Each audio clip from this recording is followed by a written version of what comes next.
You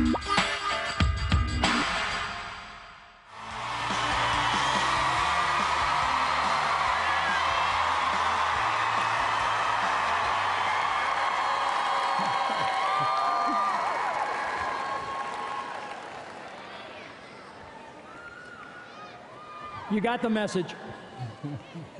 I've been an actor all of my life. In fact, I have no conscious memory of ever not being an actor. But while acting is what I do for a living, activism is what I do to stay alive. And I am often asked how I managed to unite the two, and the answer is quite simple. I don't have a clue, because it was far less a conscious effort than it was a natural progression. Of course, if you grew up in a poor, large immigrant family, chances are you're either Irish Catholic or Hispanic, and I was lucky enough to be both, so I had a head start when it came to social justice activism. Both of my parents were immigrants. My father was Francisco Estevez, or as they say in Spain, Estevez. He was born in northern Spain near a little village called Vigo on July 2nd, 1898, the very day that the United States declared war on Spain. My mother was Mary Ann Phelan. She was born May 22nd, 1903, in a tiny village at the center of the Irish Republic, Borrisokane, County Tipperary. They immigrated separately to the United States, of course, but they met in Dayton, Ohio, and were married in 1927. They had 12 pregnancies. 10 survived, 9 boys and 1 girl. I was their 7th son. My real name is Ramon. I stayed in Dayton until I finished high school, and then I decided to go to New York and pursue a career in the theater.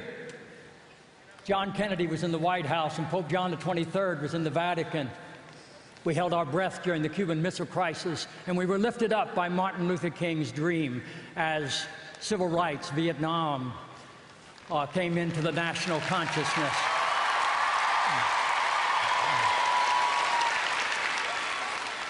Then suddenly we lost John Kennedy, and we still don't know how or why, but it seemed the worst of the 60s was yet to come. 1968 started with the Tet Offensive in Vietnam and ended with the return of Richard Nixon. In between, we lost both Martin Luther King Jr. and Bobby Kennedy, and we lost them just 8 weeks apart.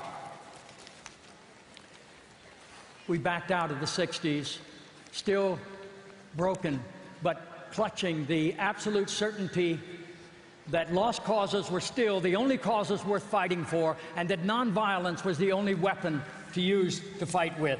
Each time someone stands up for an ideal, or acts to improve the lot of others, or strikes out against injustice, they send forth a tiny ripple of hope, and crossing each other from a million different centers of energy and daring, those ripples build a current which can sweep down the mightiest walls of oppression and injustice. Those words were spoken at Cape Town, South Africa, at the university there in 1966 by Robert Francis Kennedy. They are enshrined on his memorial at Arlington National Cemetery as well, and they have been a powerful source of inspiration for my generation ever since. The more the world changes, the more it remains the same, I believe, because the 3 most important needs of every human being on earth are not food, clothing, and shelter as much as the need for freedom, justice, and healing.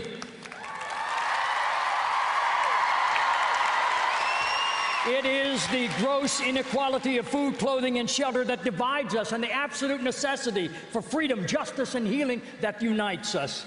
Clearly, we need a far more realistic understanding of who we are and why we're here in order to have an honest relationship with each other. Consider the following, please, from Earth as a Village by Philip M. Haster, Stanford School of Medicine. If we could shrink the Earth's population of over 6.5 billion people down to a single village consisting of 100 people, with all the existing ratios the same, it would look something like this. There would be 57 Asians, 8 Europeans, 21 Africans, and 14 people from the Western Hemisphere.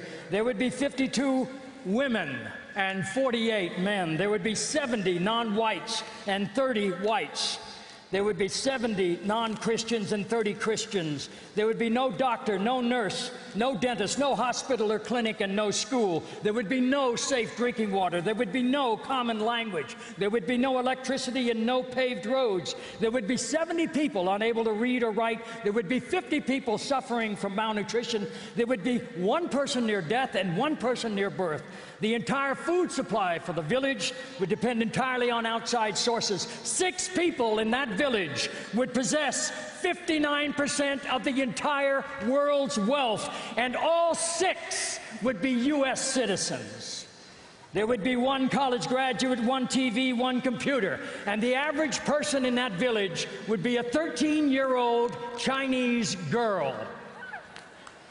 Whether we choose to acknowledge it or not, we are all responsible for each other and the world, which is exactly the way it is, because consciously or unconsciously we have made it so. And while none of us made any of the rules that govern the universe, we do make all the rules that govern our own hearts. And we are all beneficiaries of those many heroic strangers who have gone before us over the centuries, who assure us that the world is still a wonderful and safe place despite our fears. And we're not asked to do great things, we're asked to do all things with great care.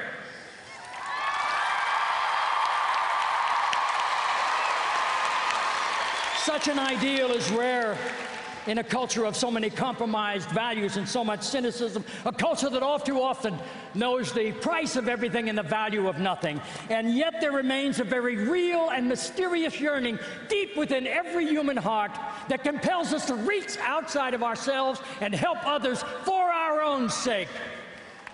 This yearning is a true manifestation of our true selves. And it can lead to the very first small conscious acts of personal courage, which can bring rejection from the crowd and satisfaction from the heart. But this yearning can also be very costly as well. If it were not so, we'd be left to question its value. And this above all, 1 heart with courage is a majority.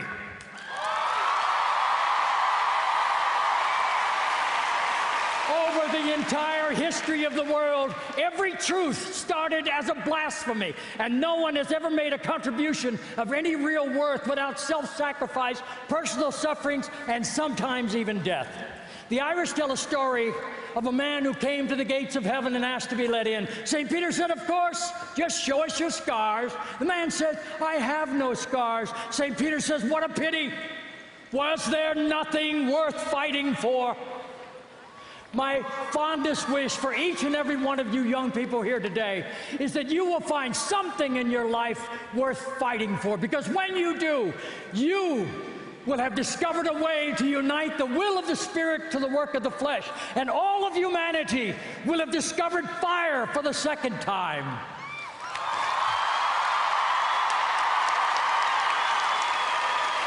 It is my profound wish that the light from that fire will illuminate your path to that place where the heart is without fear and the head is held high, where knowledge is free, where the world has not been broken up into fragments by narrow domestic walls, where words come out from the depths of truth and tireless striving stretches its arms towards perfection, where the clear stream of reason has not lost its way into the dreary desert sands of dead habit, where the mind is led forward by thee into ever-widening thought and action, into that heaven of freedom.